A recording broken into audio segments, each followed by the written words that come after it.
Good morning बच्चों, मैं हूं अमित तिवारी और आप देख रहे हैं अपना YouTube channel focus on physics.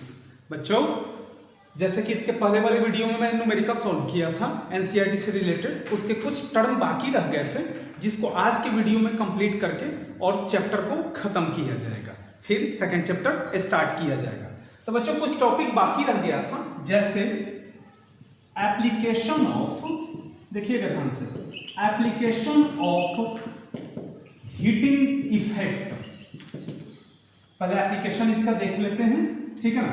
उसके बाद पावर देखेंगे, कॉम्बिनेशन देखेंगे पावर का, और उसके बाद कुछ न्यूमेरिकल सॉल्व करके चैप्टर को खत्म करेंगे हम लोग। तो बच्चों देखिए, एप्लीकेशन ऑफ हीटिंग इफेक्ट कहां कहां यूज होता है। फर्स्ट नंबर में जैसे कि इलेक्ट्रिक हीटर में यूज होता है, फिर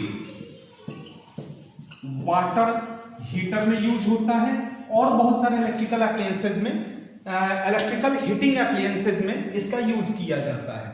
अब इस पर एक क्वेश्चन आता है, जैसे कि इलेक्ट्रिक हीटर, वाटर हीटर पर एक क्वेश्चन आता है कि वाटर हीटर को या इलेक्ट्रिक हीटर को, सपोज कीजिए इलेक्ट्रिक हीटर को हम क्या किए कि कनेक्ट किए, सर्किट के साथ हमने कनेक्ट कर दिया। तो जिस वायर से सर्किट को कनेक्ट किया जाता है, सर्किट और इलेक्ट्रिक हीटर को जिस वायर से कनेक्ट होता है, यानी कि कनेक्टिंग वायर जिसे कहते हैं, वो ग्लो नहीं होता है, जबकि हीटर में जो फिलामेंट लगे हुए होते हैं, ठीक है ना, वो ग्लो होने लग जाते हैं। ऐसा क्यों होता है?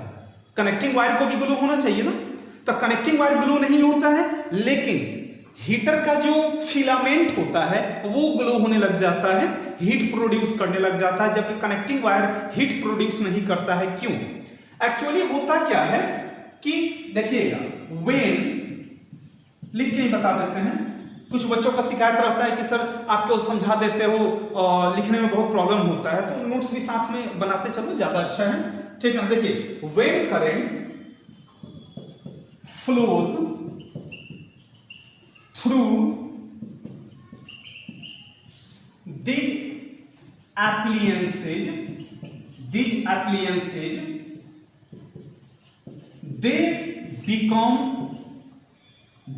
become hot, but देखिएगा, but connecting wires remain cold। Connecting wire क्या होता है? ठंडा ही रह जाता है। क्यों होता है? तो लिख सकते हैं कि because the connecting wire is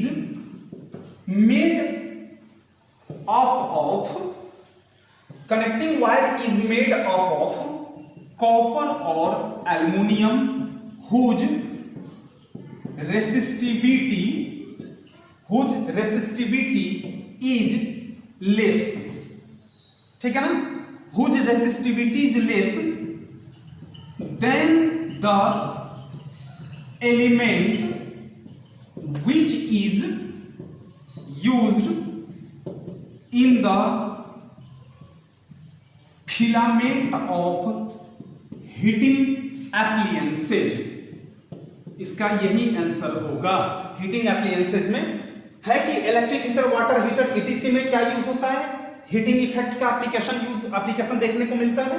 यहां पर देखिए, when current flows through these appliances, यानी कि इस एप्लायंस से जब करंट फ्लो कराते हैं, they become hot but connecting wires remain cold, ठीक है ना।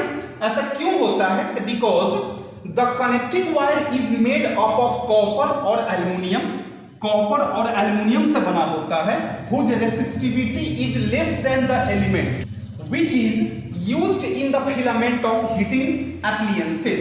यानी कि जो कनेक्टिंग वायर होते हैं उनका रेसिस्टेंस, उनका रेसिस्टिविटी कम होता है as compare to the filament of heating appliances.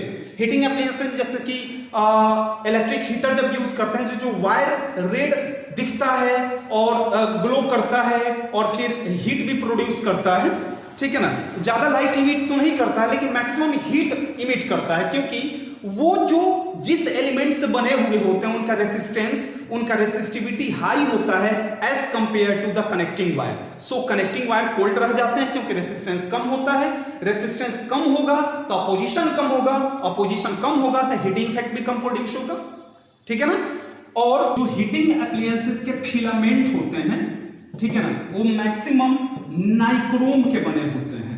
Nichrome के बारे में आगे हम पढ़ेंगे थोड़ा सा इसके बारे में, जिसका हाई मेल्टिंग पॉइंट होता है, हाई मेल्टिंग पॉइंट होता है, एमपीटी हाई मेल्टिंग पॉइंट होता है, हाई रेसिस्टिविटी होता है।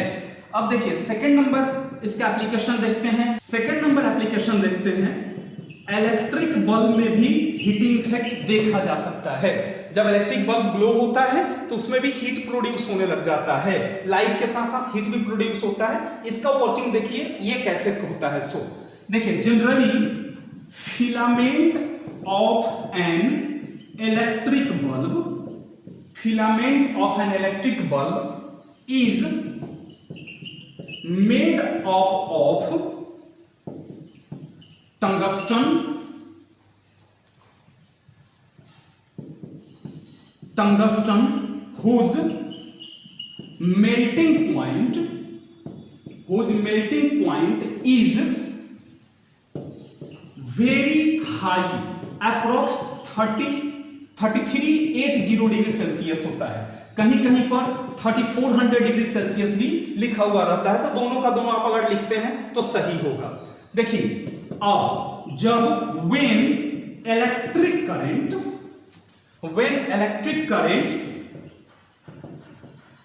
passed through filament of a bulb,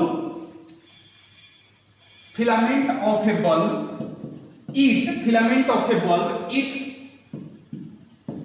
produces high heat due to high resistivity and it emits light with heat। Light emit करता है किसके साथ? हीट के साथ। इसको समझ लेते हैं कि क्या है। सो देखिए filament of an electric bulb is made up of tungsten. Electric bulb का जो फिलामेंट होता है वो किससे मेड होता है? टंगस्टन से बना होता है, जिसका मेल्टिंग पॉइंट काफी हाई होता है, जिसको आसानी से मेल्ट नहीं किया जा सकता, मेल्ट नहीं होता है। When electric current pass through filament of a bulb, it produces high heat। चूंकि फिलामेंट का मेल्टिंग पॉइंट अधिक होता है, रेसिस्टिविटी अधिक होता है, सो जब उससे इलेक्ट्रिक करंट पास होता है तो अपोजिशन मैक्सिमम होता है। अपोजिशन मैक्सिमम होने से heat produce and it emits light with heat, और रेसिस्टेंस प्रोड्यूस होने की वजह से, रेसिस्टेंस मैक्सिमम होने की वजह से, हीट प्रोड्यूस होने की वजह से लाइट इमिट होना शुरू हो जाता है और बल्ब ग्लो होना शुरू हो जाता है। इस तरह से इलेक्ट्रिक बल्ब क्या होता है? ग्लो हो जाता है। तो ये था दो एप्लीकेशन। तीसरा एप्लीकेशन देखते हैं हम लोग फ्यूज में, कि फ्यूज में इसका एप्लीकेशन क्या होगा। ये समझ में आया बच्चों? थोड़ा सा बोरिंग क्लास है, थोड़ा सा कोई लिखने वाला ज्यादा है, इसमें न्यूमेरिकल नहीं है। इसके बाद जब पढ़ेंगे हम लोग तब न्यूमेरिकल आपको मिलेगा। मिटाएं से बाबू।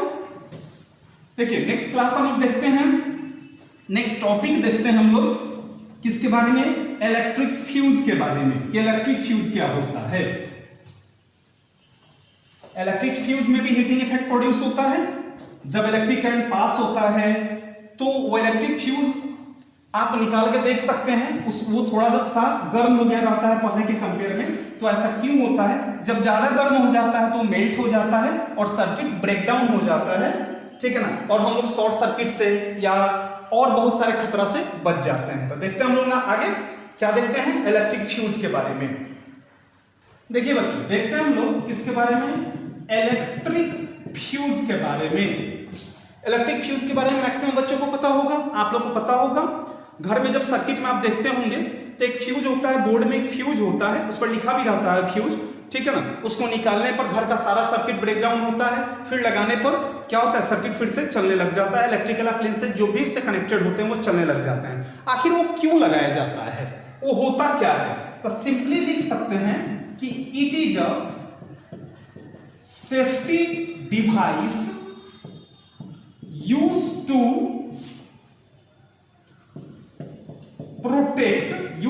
Protect electrical appliances from a strong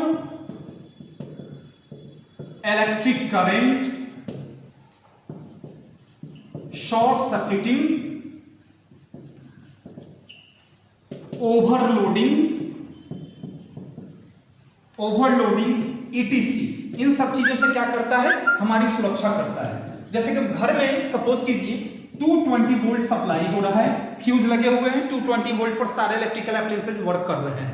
घर में गलती से अगर 440 वोल्ट आ गया तो अगर फ्यूज नहीं लगा हुआ रहे तो क्या होगा, घर के सारे सर्किट बर्बाद हो जाएंगे, डिस्ट्रॉय हो जाएंगे, खत्म हो जाएंगे, खराब हो जाएंगे।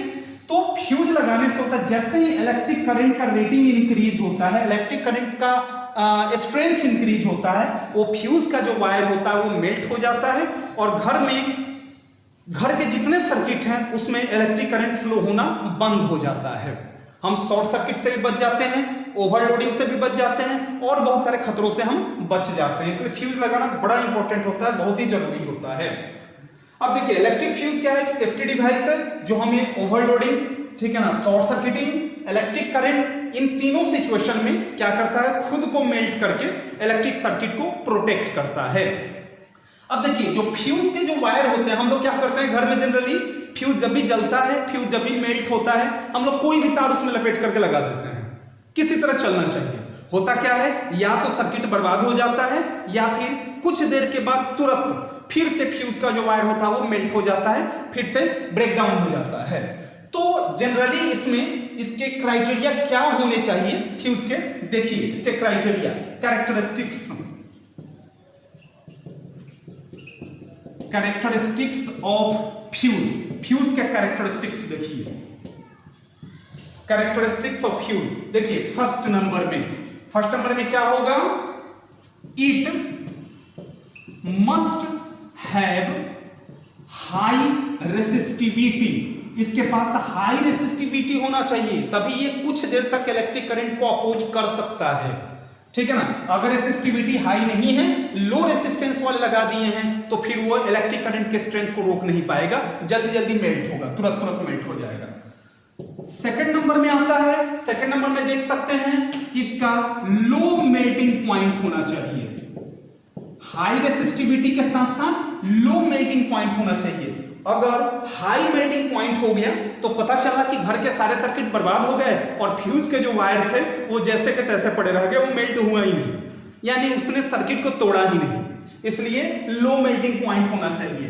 थर्ड नंबर में लिख सकते हैं, ये लोग पहला क्या था, it must have high resistivity, second में low melting point, third number में लिख सकते हैं कि it is usually made from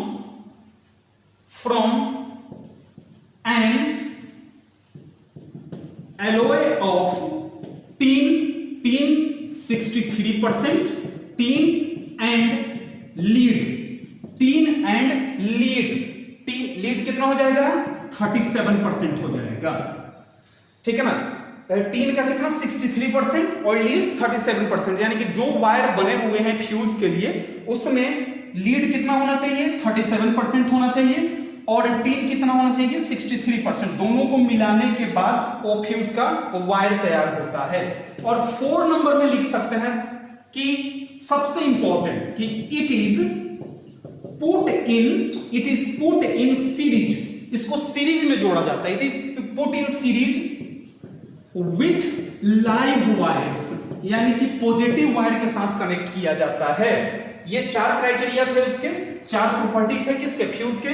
पहला, it must have high resistivity, second low melting point होना चाहिए, थर्ड नंबर में it is usually made from N alloy of tin 63% and lead 37%। Lead और टीन को मिला करके वो बना हुआ होता है, जिसमें लीड 37% होता है और टीन कितना होता है, 63% होता है। और it is put in series with live wire, सबसे इंपॉर्टेंट है कि इसको सीरीज में कनेक्ट किया जाता है, किसके साथ, लाइव वायर के साथ, यानी कि पॉजिटिव के साथ कनेक्ट किया जाता है। अब देखिए बच्चों, नेक्स्ट हम लोग देखते हैं इसी में एक चीज और, नाइक्रोम के बारे में जो हम लोग स्टडी कर रहे थे, नाइक्रोम के बारे में। नाइक्रोम का भी कुछ क्राइटेरिया होता है इसलिए हीटिंग एप्लायंसेज जो होते हैं उसमें नाइक्रोम का यूज होता है। क्राइटेरिया क्या है? Properties of nichrome to be used in heating appliances. Heating appliance में यूज करने का कारण क्या होता है? नाइक्रोम का। देखिए फर्स्ट नंबर प्रॉपर्टी किसका? जो मेल्टिंग पॉइंट होता है, it's melting point is high. इसका मेल्टिंग पॉइंट क्या होता है? हाई होता है। सेकंड नंबर में मेल्टिंग पॉइंट काफी हाई होता है, वो जल्दी से मेल्ट नहीं होता, आसानी से मेल्ट नहीं हो पाता है, it's melting point is high. Second number में लिख सकते हैं कि it's resistivity is large. Resistivity क्या होता है? ज्यादा होता है। थर्ड नंबर में इट इज टेंसाइल। टेंसाइल का मतलब कि पतला से पतला तार बनाया जा सकता है, यानी कि तार के रूप में उसको कन्वर्ट किया जा सकता है। और फोर्थ नंबर में it is not easily oxidised, यानी कि ऑक्सीजन के प्रेजेंस में या एयर के प्रेजेंस में वो ऑक्सीडाइज नहीं होता है, खराब नहीं होता है। तो ये था नाइक्रोम को यूज करने का कारण, किसमें? हीटिंग एप्लायंसेज में। और ये था फ्यूज में किसका यूज करने का? फ्यूज में जो कनेक्टिंग वायर लगे हुए होते हैं, फ्यूज का जो वायर होता है उसके क्राइटेरिया क्या क्या है, कैरेक्टरिस्टिक्स क्या क्या है, वो यहाँ पे है। और हीटिंग एप्लायंसेज में नाइक्रोम का यूज करने का कारण ये है। ठीक है ना? तो ये था आपका, खत्म हो गया, इलेक्ट्रिक फ्यूज भी हो गया, एप्लीकेशन ऑफ हीटिंग इफेक्ट भी हो गया। अब थोड़ा पावर पढ़ लेते हैं, फिर उसके बाद न्यूमेरिकल देख लेते हैं और इस चैप्टर को ओवर करने की कोशिश करते हैं। मिटाएं बच्चों इसे, थैंक यू, मिटाते हैं। नेक्स्ट हम लोग देख रहे हैं power, combination of power. Power तो पढ़ चुके होंगे आप लोग, आपको याद भी होगा। अगर पढ़े होंगे तो जरूर याद होगा, नहीं पढ़े होंगे तब तो कोई बात ही नहीं है।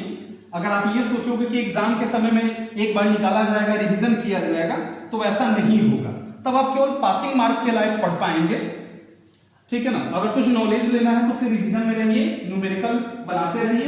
कुछ भी अगर डाउट होता है तो हमसे पूछिए, आप कमेंट सेक्शन में जाकर कमेंट कीजिए। कुछ दिनों के बाद हमारी वेबसाइट भी आ जाएंगे जिस पर नोट्स अवेलेबल हो जाएंगे। ठीक है ना? तब आपको और आसानी होगा। इतना जो लिखना पड़ रहा है ये लिखना नहीं पड़ेगा हमें, बस समझा देंगे, वेबसाइट में बता दूंगा। ठीक है ना? वहां से आप नोट्स डाउनलोड कर सकते हैं पीडीएफ के फॉर्म में। ठीक है ना?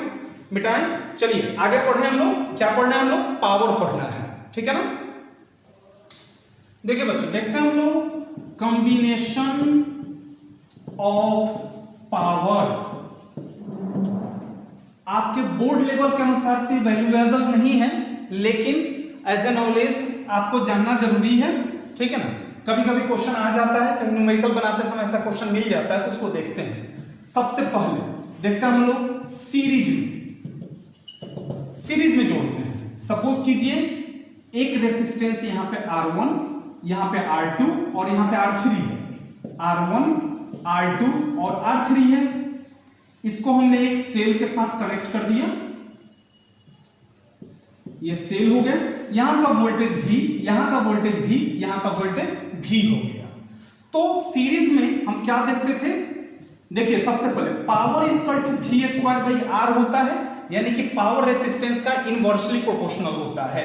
अगर रेसिस्टेंस बढ़ेगा तो पावर घटेगा, और रेसिस्टेंस घटेगा तो पावर कंजप्शन मैक्सिमम होगा। तो रेसिस्टेंस निकालें तो लिख सकते हैं V²/P, वोल्टेज का स्क्वायर/P लिख सकते हैं। अब अगर हम फाइनल रेसिस्टेंस जोड़ें तो R1 प्लस R2 प्लस कितना हो जाएगा? R3। जितना हम Rn तक जा सकता है, तो R का वैल्यू रखिए, कितना है R का value? V²/P is equal to R1 का V²/P1, R2 का V²/P2 और R3 का V²/P3 लिख दिए। V कॉमन ले लीजिए, V²/P equal to V² common, तो 1/P1 plus 1/P2 plus 1/P3। V² से V² cancel, 1/P equal to 1/P1 plus 1/P2 आप प्लस 1/P3 हो जाएगा। जबकि हम लोग सीरीज में रेसिस्टेंस का क्या पढ़े थे? R is equal to R1 plus R2 plus R3 जितना हो इसमें सीरीज में पावर क्या आ गया 1/p equal to 1/p1 plus 1/p2 plus 1/p3 reciprocal कर देते हैं। यानी कि रेसिस्टेंस का जो सीरीज वाला टेक्निक था वो इसमें पैरेलल में लागू होगा और रेसिस्टेंस का जो पैरेलल वाला टेक्निक था वो पावर के टर्म में सीरीज में लगेगा, क्योंकि इनवर्सली होता है। पावर क्या होता है रेसिस्टेंस का इनवर्सली होता है, इसी वजह से ऐसा हो रहा है इसके साथ। इस पर एक न्यूमेरिकल देखते हैं। देखिए एक क्वेश्चन है कि 3 identical bulb each of power 60 watt is connected in series with 220 volt line. Find the net power consumed. Net power consumption निकालना है। किसमें जोड़ा गया सीरीज में, तो ये फॉर्मूला लागू कर दीजिए 1/p इक्वल टू 1/p1। तो कितने बल्ब हैं 3 हैं, तीनों का कितना पावर है 60, तो 1/60 प्लस 1/60 प्लस 1/60 इसको सॉल्व करेंगे कितना आ जाएगा 3/60, यानी कि आ गया 1/p इन सीरीज में 3/60। तो power in series equal to 60/3 यानी कि 20 वाट हो गया। आंसर इसका कितना आ गया 20 वाट हो गया। किसमें जोड़ने पर सीरीज में जोड़ने पर। अब देखिए पैरेलल में देखते हैं, आप मिटाएं से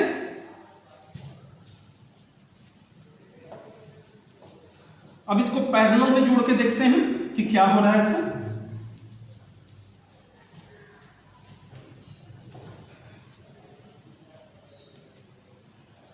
देखिए बच्चों पैरेलल में इसको जोड़ते हैं।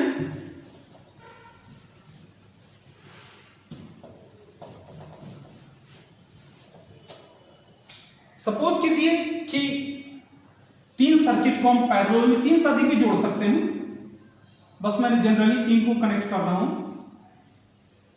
एक यहां पर रेसिस्टेंस है, एक यहां पे है, एक यहां पर रेसिस्टेंस है। किसमें हो गया ये सीरीज में हो गया। एक को पॉजिटिव के साथ हमने जोड़ दिया, एक को निगेटिव के साथ कनेक्ट कर दिया। यहां पर देखिए R1 R2 R3 voltage voltage voltage किसमें जोड़ रहे हैं हम लोग सेकंड नंबर में पैरेलल कॉम्बिनेशन देख रहे हैं हम लोग, पैरेलल कॉम्बिनेशन ऑफ पावर। तो P इज इक्वल टू होता है V²/R, same R is equal to V²/P। Resistance को किसमें जोड़ा गया है पैरेलल में, तो 1/R equal to 1/R1 plus 1/R2 plus 1/R3। 1/R, R कितना है V²/P equal to 1/V²/P1 plus 1/V²/P2 plus 1/V²/P3। ठीक है ना। तब P को ऊपर ले जाते हैं, P/V² is equal to P1/V² plus P2/V² plus P3/V²। क्या कॉमन ले लेंगे 1/V² कॉमन ले लेते हैं, बच गया P1 plus P2 plus P3। 1/V² से 1/V² कैंसिल, हमारे पास आ गया power equal to P1 plus P2 plus P3। किसमें पावर इन पैरेलल, इसके पहले किसमें निकला था पावर इन सीरीज निकला था। इसमें अगर क्वेश्चन दे दे कि 2 identical heater each of power is 100 watt is connected in parallel with 220 volt line. Find the net power consumed. Net power consumption निकालना है। तो किसमें जोड़ा गया है ये पैरेलल में जोड़ा गया है। तो पैरेलल में क्या फॉर्मूला था power in parallel equal to P1 plus P2 plus P3, लेकिन इसमें कितने हैं 2 ही हैं, तो P1 प्लस क्या करेंगे P2 कर देंगे P1 कितना है 100 वाट और प्लस P2 भी कितना है 100 वाट, दोनों को जोड़ने पर कितना आ गया 200 वाट आ गया। ये पावर हो गया, नेट पावर हो गया, यानी कि power in parallel is equal to 200 watt, इसके लिए आ गया। ऐसा समझ में बच्चों? उल्टा चल रहा है, पावर इन पैरेलल रेसिस्टेंस को जो सीरीज में जोड़ते थे उस तरह से पावर को पैरेलल में जोड़ेंगे, और रेसिस्टेंस को जो पैरेलल में जोड़ते थे उस तरह से पावर को हम सीरीज में जोड़ेंगे, क्योंकि दोनों एक दूसरे का इनवर्सली प्रोपोर्शनल होता है। अब आगे देखते हैं एक लास्ट क्वेश्चन आज का, उसके बाद चैप्टर कंप्लीट हो जाएगा। जैसे कि फ्यूज रेटिंग घर में लगता है ना फ्यूज, तो फ्यूज रेटिंग क्या होना चाहिए? जैसे मान ले कि घर में, जैसे कि यहां पर देखते हैं हम लोग फ्यूज रेटिंग के बारे में कि फ्यूज रेटिंग कैसे होगा। सो अब जैसे कि पावर दिया हो 1 किलोवाट का पावर दिया हुआ हो, ठीक है ना, 1 किलोवाट का पावर दिया हो, वोल्टेज दिया हो 220 वोल्ट, 220 वोल्ट दिया है, तो सबसे पहले क्या करें फ्यूज रेटिंग कि कितना पावर का फ्यूज लगाएं। जनरली 1 एम्पियर 2 एम्पियर इस तरह से फ्यूज का रेटिंग रहता है। तो सबसे एम्पियर लिखा हुआ है, यानी कि क्या निकालेंगे I निकालेंगे। तो फॉर्मूला क्या था, power is equal to VI, और I बराबर क्या हो जाएगा पावर बाई वोल्टेज। पावर है 1 किलोवाट, तो वाट में बदलते हैं तो 1000 वाट, और बाई कितना है 220, 0 से 0 कैंसिल, 100 बाई 22, फिर कटाते हैं 11 और कितना होगा 50 बाई 11 कटेगा नहीं, डेसिमल में डिवाइड कर देंगे, 11 4 जा 44, 6 बचेगा, फिर 11 5 जा 55, 4 पॉइंट करके आएगा, 4.54 करके आएगा, 11 4 जा 44, 6 कैरी करेगा, फिर 11 5 जा 55, 5 होगा, फिर 50, तो 11 4 जा यही 4.54 के आसपास आएगा, 4.54 एम्पियर। यानी कि घर में जो फ्यूज लगा होगा वो कम से कम 5 एम्पियर का होगा, तब जाकर के ये इससे अधिक कम, या तो ये जो हमारा इलेक्ट्रिक करंट निकला है उससे थोड़ा सा अधिक का रेटिंग होना चाहिए किसका फ्यूज का। तो 4.54 आया, तो इसका रेटिंग क्या होगा, हमारे घर में जो फ्यूज लगेगा वो 5 एम्पियर का फ्यूज लगना चाहिए, तभी सर्किट उसे लोड कर पाएगा, सर्किट को वो संभाल पाएगा। अदरवाइज फ्यूज बार बार मेल्ट होता रहेगा, फ्यूज बार बार मेल्ट होता रहेगा, उसके चक्कर में मैक्सिमम इलेक्ट्रिकल अप्लायंसेस जो होंगे वो बर्बाद होना शुरू हो जाएगा, जल जाएगा, खराब हो जाएगा। तो ये था आपका आज चैप्टर का, आज लास्ट था। इसके बाद हम लोग सेकंड चैप्टर स्टार्ट करेंगे, ठीक है ना। उम्मीद है आपको अच्छे से समझ में आया होगा। फिर नेक्स्ट क्लास में आपसे मिलते हैं, तब तक के लिए खुश रहिएगा, स्वस्थ रहिएगा, सुरक्षित रहिएगा और पढ़ते रहिएगा। कोई भी टॉपिक अगर प्रॉब्लम होता है तो प्लीज कमेंट सेक्शन में जाके कमेंट कर दीजिएगा, ताकि उसको हम फिर से आपको समझा सकें। ठीक है बच्चों, उम्मीद है कि ये चैप्टर काफी अच्छे से आपको समझ में आया होगा। रिवीजन कीजिएगा, जरूर अच्छे से समझ में आएगा। नहीं समझ में आएगा तो आप हमें बताइए, हम आपके प्रॉब्लम को सॉर्ट आउट करेंगे। ठीक है बाबू, थैंक यू सो मच, अच्छे से रहिएगा। Thank you Babu.